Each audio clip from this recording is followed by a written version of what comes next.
We have a lot to cover, so let's dive into the Dragonlance Calendar.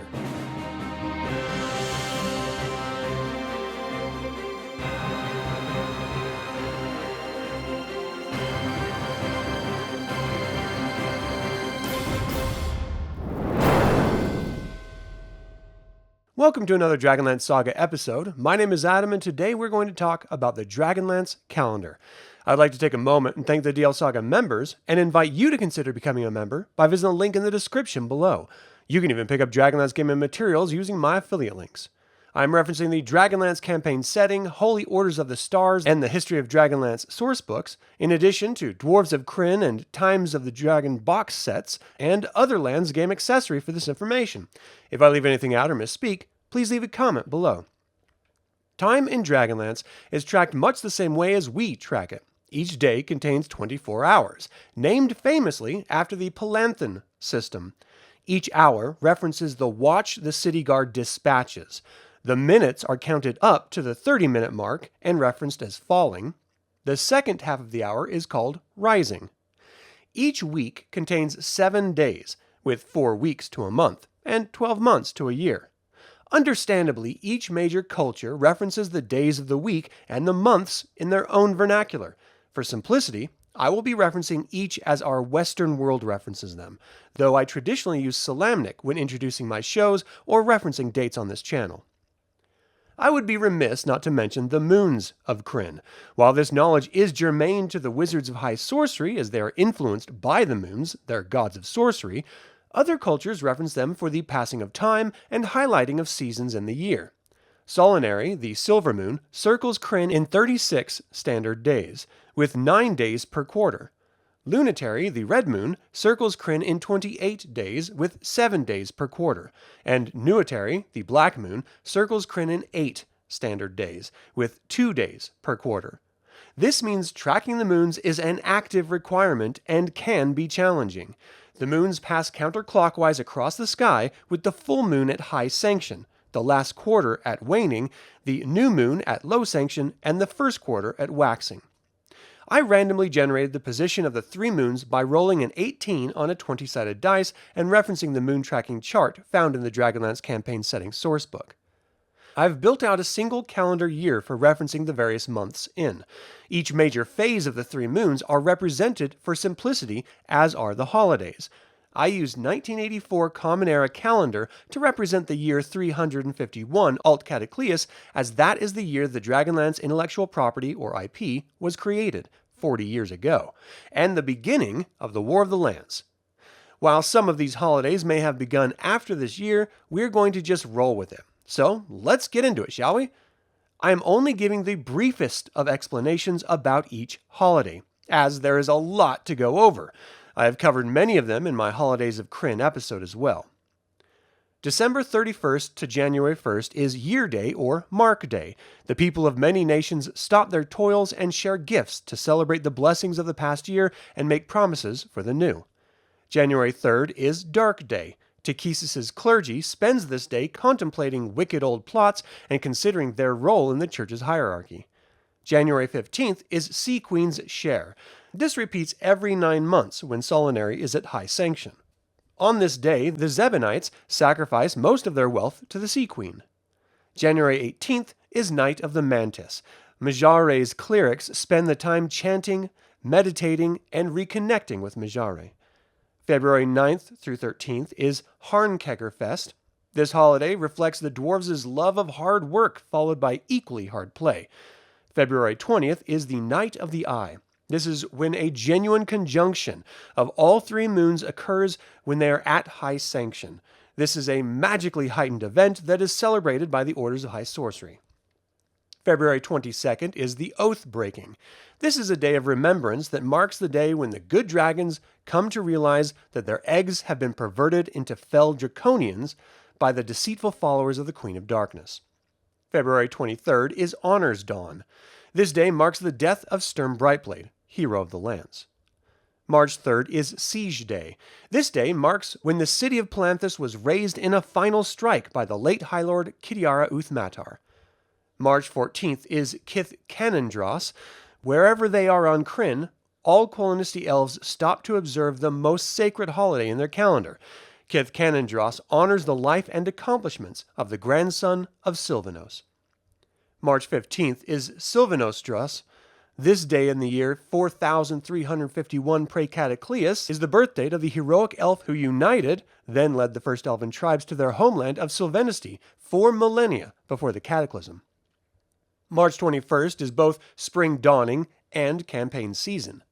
Spring dawning signals the reawakening of the earth. The vernal equinox is celebrated by all nations in a variety of ways. And Sanction sees campaign season as a period of celebration, when the roads around the city were opened up once more and troops were able to freely go on the march during spring. March 22nd is the Day of Solidarity.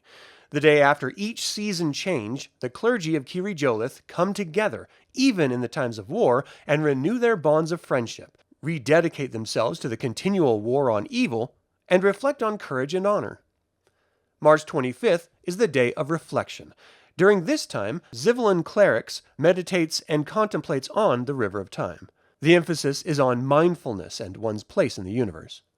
April 1st begins the month of the book. This does not occur on any given date. Instead, an individual priest chooses the date. The month is devoted to a single piece of work, library, or a place of learning. April 4th is harrowing. This oldest of holidays marks the start of a planting time. April 19th is Forge Day. This is the time that all smiths of all races throw open their doors and invite their brother clerics into their forges. April 24th is Braincal Encoranth. This holy day is a celebration of Krynn's life and the grand display of its beauty. It doesn't have an official date, so I placed it here. May 13th is Feast of the Sea, known as Habakkuk's Bounty inland. On the coast and waterways, it is a day of blessing new fishing boats and dedicating them to the Fisher King. On land, it's a time to ask Habakkuk for a favorable growing season. May 14th is Book Closing. It's observed only by one man, Astinus of Palanthas. On this day each year since the Battle of Palanthas, the great historian ceases writing. May 27th is Vinus Fest. This day is accepted in Solamnia variously as Vinus Solamnus' Day or Life Gift. The anniversary of his rebellion against the Emperor of Aragoth and the anniversary of the foundation of the knighthood. June 1st is Kithcanon 8th. This day celebrates the founding of the beautiful Quolinisty nation. June 3rd is Day of Storms. In the northern climes, especially around Nordmar and the Blood Sea of Istar, it's marked by violent thunderstorms and even the occasional cyclone. June 17th through the 30th is Ancestors' Ceremony. In this time, all the clans of the Merkitsa elves gather near the oasis, while the shamans of the clans perform funeral rites for all those who have passed over the course of the year. June 20th is Jakul's Prima, also known as Huma's time. The Jolithian clergy spend this time reflecting on past deeds of heroism and celebrating the defeat of the Dark Queen by Huma Dragonbane. June 21st is Midyear Day, the longest day of the year. Midsummer's Eve is a celebration of light for all nations. June 23rd is Night of White Roses. This holiday commemorated Huma Dragonbane's battle against the Third Dragon War and his martyrdom. June 24th is Midsummer Night. The Zhejian Yuigan priestesses prepare great bonfires at sacred sites and gather the colts and foals to be named. July 1st is Dekatos Haptarak, also known as the Day of Broken Shackles. It's a Sargonite holy day celebrating the Minotaur's ability to flourish and grow after periods of servitude, starting with the enslavement to the dwarves. July 8th through the 14th is High Moon Festival. It takes place on the first month of summer during the week of Solinari's high sanction. July 15th is the Festival of Candles.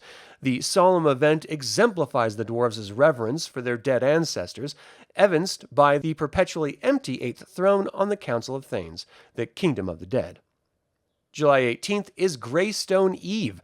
This is the day of great superstition and fear among many dwarven clans, as it marks the day the Greystone of Gargath was loosed upon the world. July 20th is the Day of Dragons. This fell day is revered by the dragons of evil and their followers, celebrating the return of the first evil dragons on Krynn. August 1st is the Eternal Day. On this day, the Syrian clergy renew their spells that keep the ever-burning fires in their homes and temples going. August 1st through 5th is Golden Week. This is when Shiner's scales are taken away from the public for the week, but brought back on the 5th day to a grand party at the Temple of Shiner in Salanthus. August 8th is the Day of Hearing. It is a time for the Shiner clergy to listen to petitions, problems from locals, and new projects or enterprises that might interest the church. September 13th is when the heroes met at the Inn of the Last Home. In addition to local celebrations, people travel from all over Anslon to arrive in Solace on this day to visit the inn where 9 heroes who saved the world first met. Quevelin's Soth's poems are performed before hearths all over Anslon, and spiced potatoes are served and effusive toasts made to peace. September 20th through the 22nd is the Crushing of Hope. It is a time that the ogres of Blud and Krynn set aside their rivalries for 3 days in the harvest season so that they can participate in the sacking of human and elven communities. September 22nd is Orcusnacht and Harvest Come. On Orcusnacht, the Chemish clergy perform blasphemous rites, begging for their life and renewing their profane union with Chemish. Harvest Come marks the beginning of the harvest season. It is a time of festivals and feasts in praise of the gods for the bounty of the land. September 25th is Qualinsla It marks the day when, facing overwhelming odds against the dragon armies, the elves abandoned their homeland. October 8th is Sargonza's Gauntlet. It's a day that worshippers engage in personal tests of endurance. October 12th is the Festival of Knights. The highlight of the celebration in honor of the knights is a public contest called the Knight's Jest. October 15th is Festival of the Eye. In ancient times, when all 3 moons filled the sky at one time and formed what looked like a huge silver eye with a red iris and black pupil, this festival was celebrated by mages. November 13th is Update and Verify the Details of Your Name Day. On this day, all gnomes line up at the Genealogy Guild to file the corrections, addenda, and clarifications to their names that have inevitably arisen during the previous year. November 16th is Reifersdag.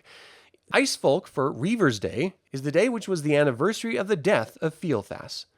November 30th is All Cows Day. It is a day that celebrates cows in the Kender city of Kendermore. December 6th is Thanks-a-Lot Day. On this date, Kender give thanks for all the things that have dropped into their pockets in the past year. December 9th through the 15th is Ironheight. This is a major dwarven festival held the week before the winter solstice began. This festival was created to honor the patron god of a dwarven family. December 10th is Karaz's Shame. In remembrance of Karaz and his protest against the Dwarfgate War by shaving his beard, dwarves all around Anslon tuck their beards into their shirts, hiding their pride. December 22nd is Yule Welcoming. This is the first festival of winter celebrated in Istar. It normally ended early so people could get to sleep for the other Yule parties. December 25th is Brother's Bane. On this day, over 2 centuries ago, the Dwarfgate War came to its dire and catastrophic end. Ever since, many hill and mountain dwarves set aside their tools and spend their time in silent contemplation for the doom that befell their forebears as the mage Fistandanlus destroyed the plains of Dargoth, wiping both armies from the face of Krynn. And those are all the major and minor holidays with specific dates or references to times of the year that I could source. This makes the Dragonlance Calendar one that is infinitely interesting and helpful to all campaigns, and now you can use this video as a reference. But that is all I have to say about the Dragonlance Calendar. What nation's calendar names would you use? Do you have any favorite Dragonlance holidays? And finally, do you use the different nations' languages in your campaign, or do you default to common? Leave a comment below. I would like to take a moment and remind you to subscribe to this YouTube channel, ring the bell to get notified about upcoming videos, and click the like button. This all goes to help other Dragonlance fans learn about this channel and its content.